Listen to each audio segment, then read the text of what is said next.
Welcome back to Road to Fire. We're a family of three documenting our journey to fire, financial independence, retire early. Let's chat about our 2021 sinking funds update. I will share all our current balances, discuss our goals, and outline our key priorities for Q2 with all real numbers like always, so please hang with me. Now, our cash on hand hit a 6-month low by design. We had many of our planned expenses happen and we were well prepared for them. We had home repairs that needs to be done based on our FHA requirements. We had taxes that come every April, and we had our insurance plans both for life and car pull their premiums this month. So I'm not surprised that our cash is low right now, but we do have some work to do. We will be working in May and June to rebuild our sinking funds, and I will outline our key priorities for the remainder of the quarter and where we want to focus on. We have been investing aggressively, so shifting dollars to our savings account is hard to do personally. I'd love to keep investing as hard as we have, but sinking funds are needed to help us stay on track for long-term goals. So by definition, what are sinking funds? Sinking funds are savings accounts that you regularly put money into so that you can gradually save up for a big bill or expense. It's simply a pre-planned savings account tied to a specific expense. For example, say you had a $6,000 expense for, let's say, a car you wanted to buy. Your goal is to have the car in a year or 12 months from now. You then will need to deposit or set aside $500 a month to hit this goal. That is exactly what a sinking fund is. It helps you plan out future expenses and money-saving goals. Now, I do quarterly deposits into our sinking funds, but you can adjust your plan as needed. There are many common sinking funds, such as travel, medical expenses, home repairs, insurance, gifts, and so forth. But you can create a sinking fund for any future planned expense. There are no rules. You can have all of your savings in just one account and pull from there, or you can create specific accounts for each expense. We have done both, but I found that dividing our savings into individual accounts works the best, especially as we plan to grow a real estate portfolio in the long run. Setting up separate accounts works well for us, but find what works best for you. In general, sinking funds help you stay ahead of your expenses and mitigate surprise large financial windfalls. Now, there are two ways you can set up your sinking funds. I've seen them done both ways. You can either set it up digitally through a high-yield savings account, credit union, or bank like we do with Capital One, or you can set it up with cash using a cash envelope system. I can definitely see the benefits of having your sinking fund set up either way, but do what works best for you overall. But because cash is just too liquid for us, we choose to house our sinking funds within Capital One. We have multiple savings accounts with Capital One.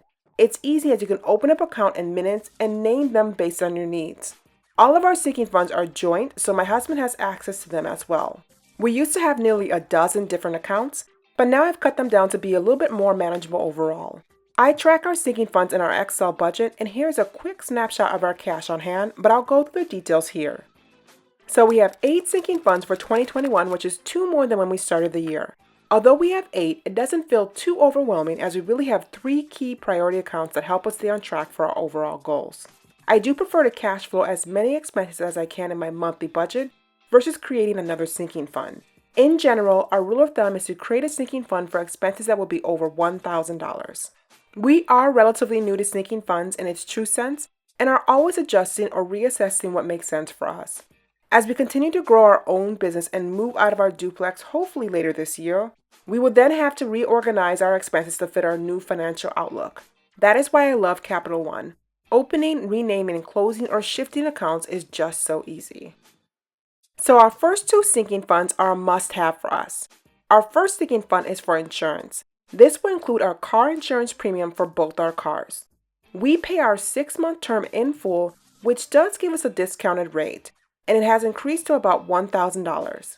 On top of car insurance, we also have term life insurance that we just paid out, which is about $250 for us both annually. Right now, this account balance is $1,001, and the odd number is due to interest, but our goal is to get this to about $2,000. So our second sinking fund and our largest is the down payment for our next property.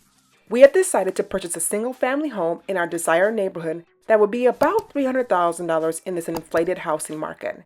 2 years ago, though, it would have been closer to $250,000. Right now, we have about $2,450 in this account, and the goal is to have about $20,000 for a 5% down payment with closing costs as a proxy. We aren't looking for anything fancy, just a 3-bedroom house with a garage and around 2,000 square footage at the most. So our third sinking fund is for travel. Usually we'll have a large fund, but because of our current climate, I do not know if or when we'll be able to travel safely this year. I have another girls' trip to Alaska coming in August, and I do want to take a small family trip to Zion National Park this summer, but I don't expect those two trips to be too costly.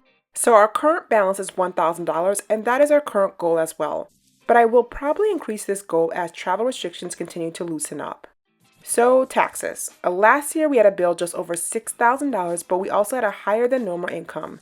This year I expect it to be back down to our average of around $4,000. But this might increase as my YouTube income increases as well, but this is our overall plan right now.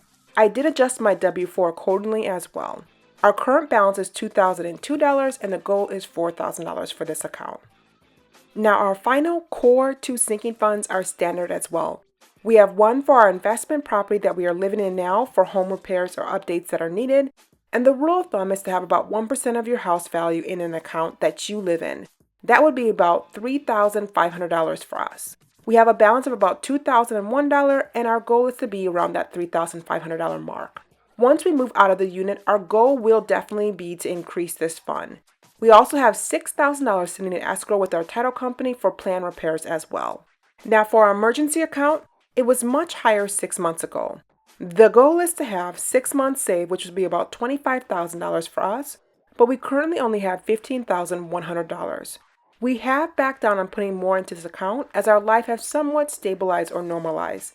We both got new jobs, we live in a new home and new state, but we are looking to beef this up in the next coming months. So our last two sinking funds are for long-term goals that is not something we will prioritize right now. But I wanted to create them just to keep it within our budget and on my radar. Now if I don't at least open an account for these goals, I know I will forget them. But my husband and I have monthly, if not weekly, goal chats, and we are beginning to chat about things 5+ years out, and I think these two sinking funds will definitely be needed. I am a big advocate for 1, 3, 5, and 10-year goal setting. I learned this practice by reading the 7 Habits of Highly Effective People, and we have definitely implemented many of these principles into our household. Now I know this might sound silly, but in some places we run our home as a business to make sure we're working towards a common family vision, mission, and align with our overall purpose in life.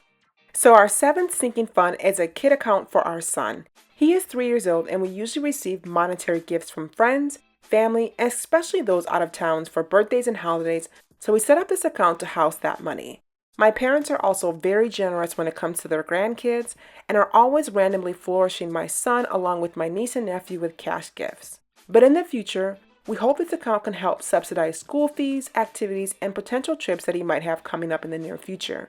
Looking 20+ years down the road, we'll also love to pay for his wedding or potentially a down payment on his first home just to set him up for long-term success.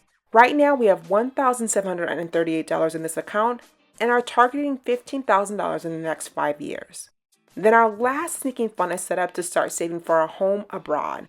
We want to live abroad either for a large chunk of the year or at least a vacation abroad annually, so we expect to need about $50,000 to get started, and we currently only have about $100 in this account. So here's our May expense report or detailed budget. I made an entire video on our monthly budget and I'll link that here if you care to get into the details. But this month we have about 40% of our joint net income going to savings and 26% will be going towards our sinking funds to help us get closer towards our goals. This will probably shift to about 50% in June as we get more aggressive on our cash saving plans for the latter half of the year. So here are our 2021 sinking funds priorities.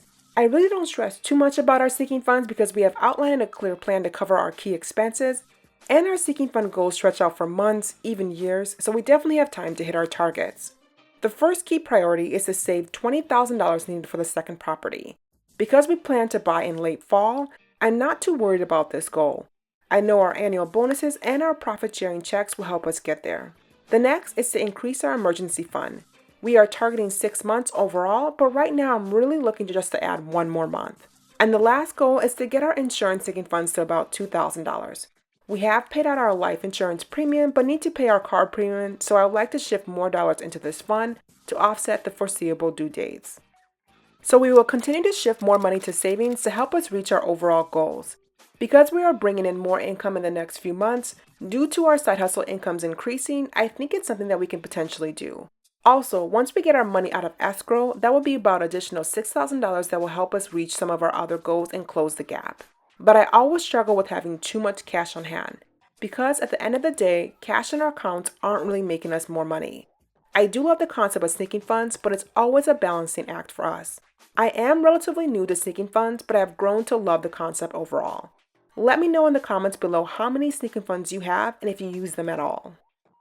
So if you made it this far, thank you so much for watching. But don't forget to like, comment, and subscribe below. Until next time.